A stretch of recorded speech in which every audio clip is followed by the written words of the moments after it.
Hey everyone, welcome back. Let's see about AND gate today, its logic and how to write Verilog code for AND gate. The AND gate symbol looks like a D shape with the inputs at the flat end and the output at the curved end. The logic of AND gate is in the name itself. Just like we use AND in a sentence to connect two words, we use it here to connect the two inputs. Therefore, AND gates work only when we get both the inputs high. The logical definition of AND gate is a gate which gives high output signal only when all the inputs are high, or else the gate will give low output signal. And in general we say, the AND gate multiplies the inputs. Since we have two inputs, we can give four different combination of inputs. It can be either 0 and 0, 0 and 1, 1 and 0 or 1 and 1. Let's move on to the Verilog code for AND gate at different level of abstraction or different modeling level.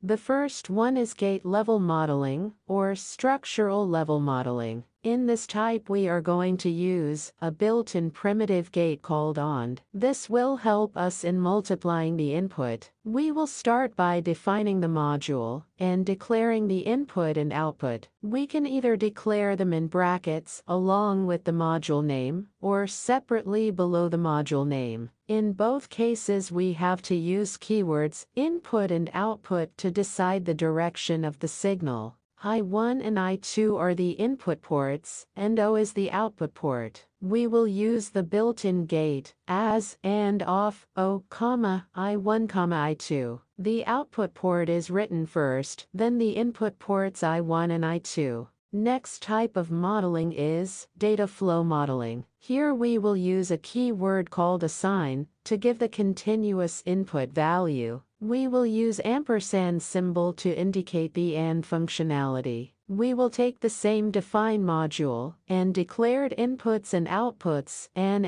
module. The only thing we are changing is using of assign statement. Assign O is equal to AND off I1 and I2. The third type of modeling is behavioral modeling, where we use always block along with ampersand symbol. This block will help us to run the program or code in loop. But the main difference in behavioral modeling and the other two types is how we declare the output. The output port is declared as a register using a keyword reg. After declaring the input and output, we will use always block as always at the rate of I1 and I2, where I1, I2 are inputs. Inside always block, we don't use any type of primitive gate or assign statement. We just use the ampersand symbol. O is equal to I1 ampersand I2, and then AND module. Let's move on to the test bench. We start by defining module and module name. The name can be either completely new,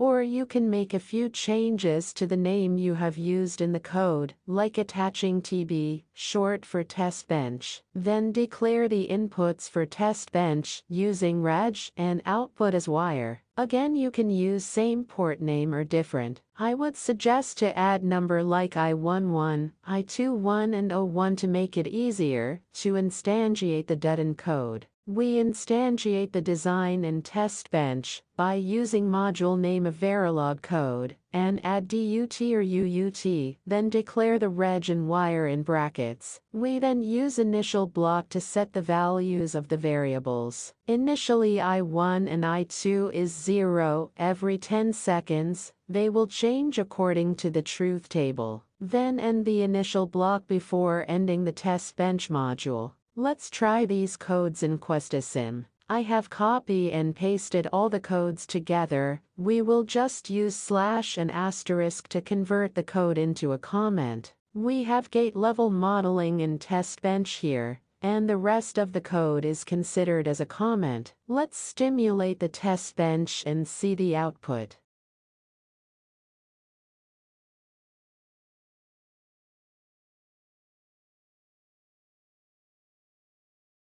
Copy the ports and paste here, set the time for 40 seconds, and run the code. You can see here in the waves when the inputs I1 and I2 are 0 and 0, the output is 0. When the inputs are 0 and 1, the output is 0. When the inputs are 1 and 0, the output is still 0. But when the input is 1 and 1, the output is changed to 1. Let's try the same for data flow modeling. We will comment the gate level and remove the slash and asterisk here. Since we are using same test bench, we got to change the module name in instantiation from gate level to data flow level model name. Then start the test bench simulation.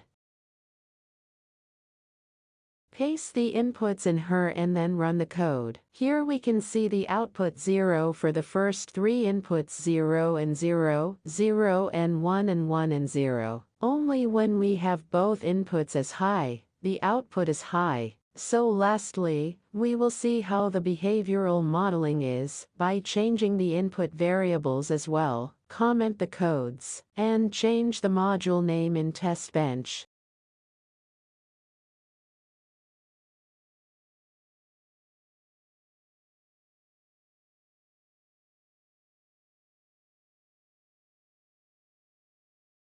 Stimulate the test bench for last module, run the code, and we can see the waves here. The code is working precisely just like for gate level modeling and data flow modeling. We can write the code in a slightly different way using conditional statements like if-else in behavioral modeling. Since we are getting the output as high only when both the inputs are high, we are going to condition the code to give the high output when both the inputs are high, or else give the output as 0, indicating that one of the inputs is low. That is it for today. We will see about NAND gate in the next video. See you there.